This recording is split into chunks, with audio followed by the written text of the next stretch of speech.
is a lamp unto my feet, and a light unto my path. Thy word is a lamp unto my feet, and a light unto my path. First reading.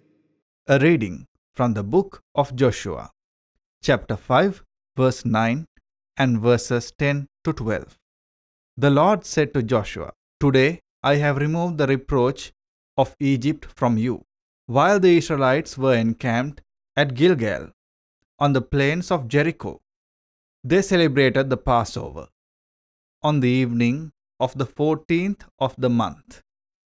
On the day after the Passover, they ate of the produce of the land, in the form of unleavened cakes and parched grain. On that same day after the Passover, on which they ate of the produce of the land, the manna ceased. No longer was there manna for the Israelites, who that year ate of the yield of the land of Canaan. The word of the Lord. Second reading. A reading from the second letter of St. Paul to the Corinthians, chapter 5, verses 17 to 21. Brothers and sisters, whoever is in Christ is a new creation. The old things have passed away. Behold, new things have come. And all this is from God, who has reconciled us to himself through Christ, and given us the ministry of reconciliation. Namely, God was reconciling the world to himself in Christ, not counting their trespasses against them, and entrusting to us the message of reconciliation. So we are ambassadors for Christ, as if God were appealing through us. We implore you on behalf of Christ, be reconciled to God. For our sake he made him to be sin who did not know sin, so that we might become the righteousness of God in him. The word of the Lord. A reading from the Holy Gospel according to St. Luke, chapter 15, verses 1 to 3 and verses 11 to 32. Tax collectors and sinners were all drawing near to listen to Jesus. But the Pharisees and scribes began to complain, saying, "This man welcomes sinners and eats with them." So to them Jesus addressed this parable. A man had 2 sons, and the younger son said to his father, "Father, give me the share of your estate that should come to me." So the father divided the property between them. After a few days, the younger son collected all his belongings and set off to a distant country, where he squandered his inheritance on a life of dissipation. When he had freely spent everything, a severe famine struck that country, and he found himself in dire need. So he hired himself out to one of the local citizens, who sent him to his farm to tend the swine. And he longed to eat his full of the pods on which the swine fed, but nobody gave him any. Coming to his senses, he thought, "How many of my father's hired workers have more than enough food to eat? But here am I, dying from hunger. I shall get up and go to my father, and I shall say to him, 'Father, I have sinned against heaven and against you. I no longer deserve to be called your son. Treat me as you would treat one of your hired workers.' So he got up and went back to his father. While he was still a long way off, his father caught sight of him and was filled with compassion. He ran to his son, embraced him, and kissed him. His son said to him, 'Father, I have sinned against heaven and against you. I no longer deserve to be called your son.'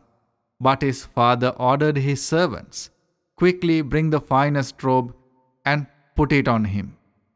Put a ring on his finger and sandals at his feet. Take the fattened calf and slaughter it.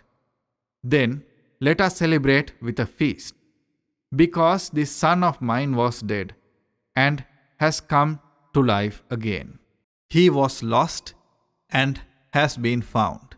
Then the celebration began. Now the older son had been out in the field, and on his way back, as he neared the house, he heard the sound of music and dancing. He called one of the servants and asked what this might mean. The servant said to him, "Your brother has returned, and your father has slaughtered the fattened calf, because he has him back safe and sound." He became angry, and when he refused to enter the house, his father came out and pleaded with him. He said to his father in reply, "Look, all these years I served you, and not once did I disobey your orders. Yet you never gave me even a young goat to feast on with my friends. But when your son returns, you swallowed up your property with prostitutes. For him you slaughtered the fattened calf."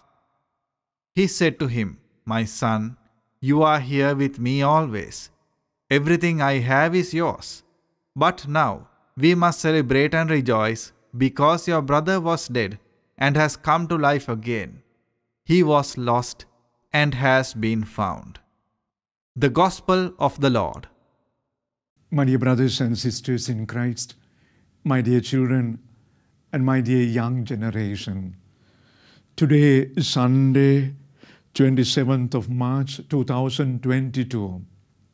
Today we begin the 4th week of preparation in Lent.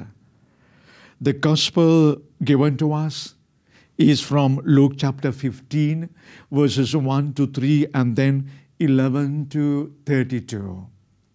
As I said, Lent is a time of preparation. It is a time of preparation of the grounds in order to cultivate the new seeds for a new harvest. We are preparing ourselves in order to celebrate in a worthy manner the passion, death, and resurrection, because we want to die for our sin. We want to purify ourselves in order to enjoy the resurrection of Christ in our faith. Today, in the Gospel from Luke chapter 15, there are 3 parables. The parable of the lost sheep, there is the parable of the lost coin, and then there is the parable of the lost son. The animal world is lost, the material world is lost, and the human world is lost. It is therefore a world which is lost because of the sin of humanity. The Gospel therefore invites us. Now, this is the son who has all the privileges. He has all the comforts. He has all rights. And his father is a generous person. He's a very kind person. The problem is with the son. The son who has all comforts still wants to abuse the kindness and the generosity of the father. He accumulates his wealth.